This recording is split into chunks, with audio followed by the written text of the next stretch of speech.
Getting back to school in January always seems hard, so to fight the January doldrums, I decided a few years ago to have a fun box for my kids to open as a back to school surprise in January. So for the first time this year, I have one for my daughter who is turning 2 this January, and then I also have a giant box for my son, so let me show you what's inside here. Hi guys, I'm Kathleen Lewis. I'm a homeschool graduate and a homeschool mom to 2. I have a 4-year-old who is gifted and a 2-year-old this month. I can't believe it. So as I said, I'm bringing my 2-year-old daughter into this fun, into school, because she's been wanting attention. So obviously she is 2. That means very young preschooler. And what I've gotten here is very, very appropriate for a 2-year-old. One of the first things I like to put in the boxes are games. So this was a game my son enjoyed. It actually came from our Timberdoodle preschool kit. Or toddler kit. I can't remember which one it came from. It is a logic game that has a wooden frame and then all these wooden pieces, and then there's these cards that show the kid how to build a pattern. Now on the harder side, there's just shadows. They have to build using the shadows.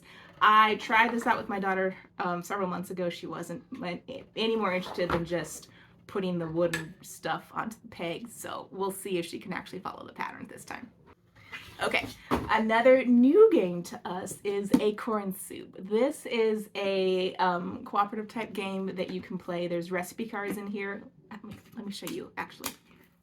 Okay, so there are recipe cards in here that your child has to find the ingredients for, and that's in this bag right here. So you find the ingredients, match it up to your recipe card, and then you put it all into this pot right here, and then once the recipe is complete, your child can stir it. So it's very, very beginning counting, but I'm not pushing it for that. This is more let's have fun with some fine motor activities as she puts each ingredient onto the card and just playing together.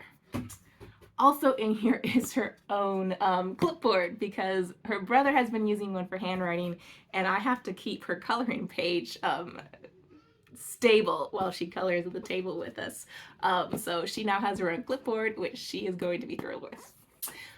What 2-year-old fun kit is not complete without its own set of Play-Doh? She is a Play-Doh fanatic, so we have gone through most of our Play-Doh stash. Now she has her own Play-Doh to replace it.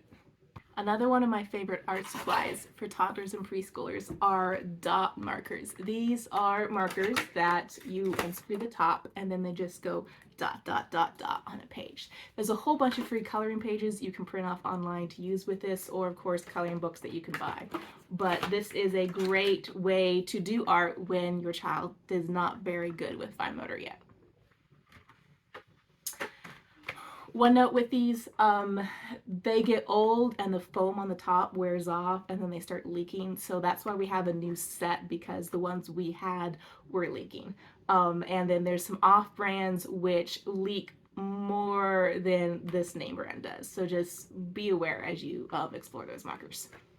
She also gets her own box for her art supplies. I have something for her right now, which I don't think is quite working. And so I could put stickers in this, I could put art supplies in this, I could put a whole bunch of stuff in this just for her to access on her own.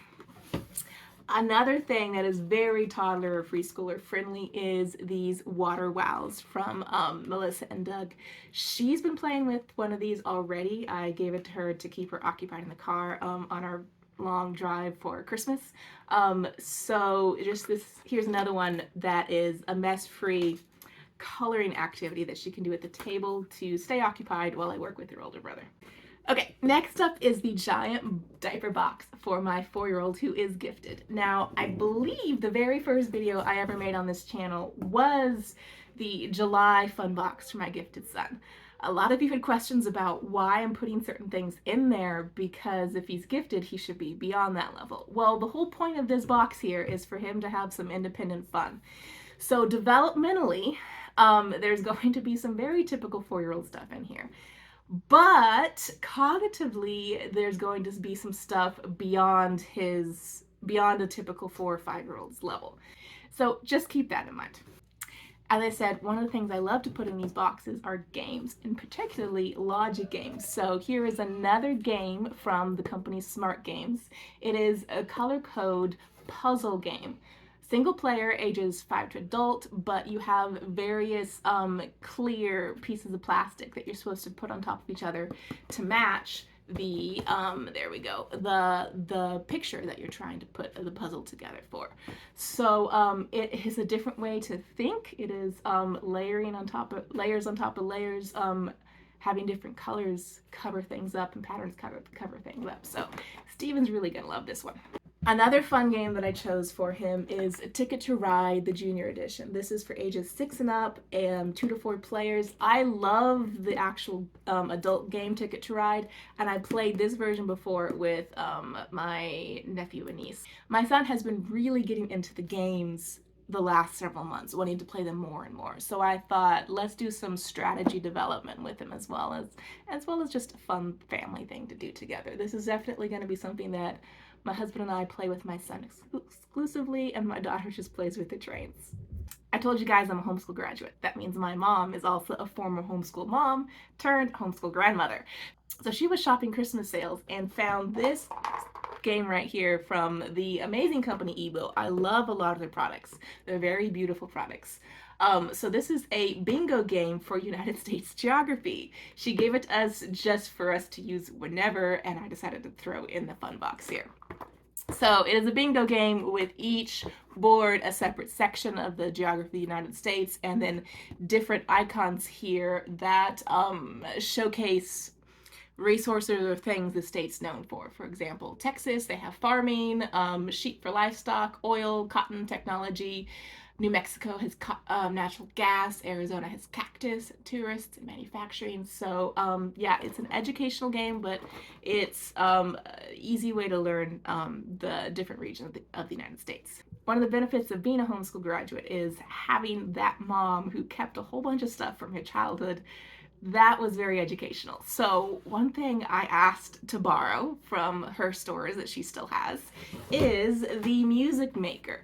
This is something that hopefully my son can play on his own without my help. I have been wanting to teach him music, and I grew up with this, and I think this is a great introduction to reading music. So inside the box you have the instrument, which is a stringed instrument that you pluck.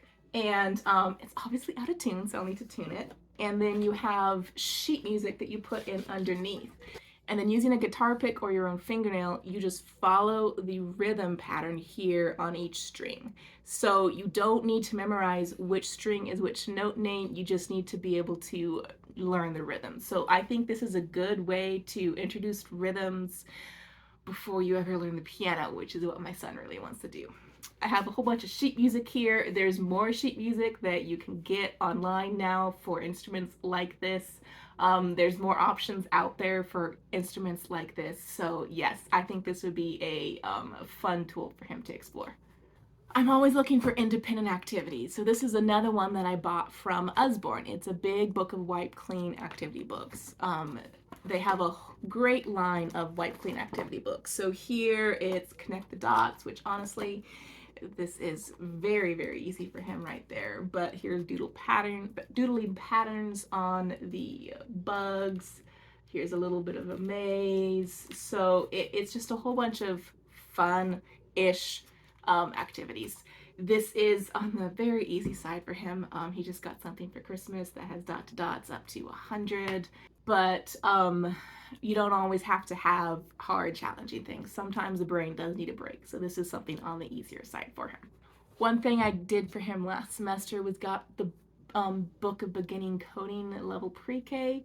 It was super easy for him, and mainly just a cut and paste and color type activity book. He did really enjoy it, and it was his reward for not having emotional drama during school. So this was his reward at the end of our 30 minutes of table time, and he loved it so much I wanted to get him the second book. Last but certainly not least is the Paint by Sticker book for kids. This is something he has already enjoyed, another book in this series, and it definitely absorbs his time. I love this for the car in particular. So there's a whole bunch of pictures in here that have the numbers on it for how to put the stickers on. And this goes up to, I think, 100. I see 92 here, 96. So it's very complicated pictures. And in the back, there's the sticker pages with the numbers attached to each. And his job is to take the sticker and then go to the picture and then put each puzzle piece in here. Stickers are definitely a big win for the age 4 group, but for a gifted child, the normal sticker book is boring. There's one I got for Timberdoodle, which is supposed to be for pre-K. He got tired of it when he was about 3.5. So this is the next level and definitely a big win for him.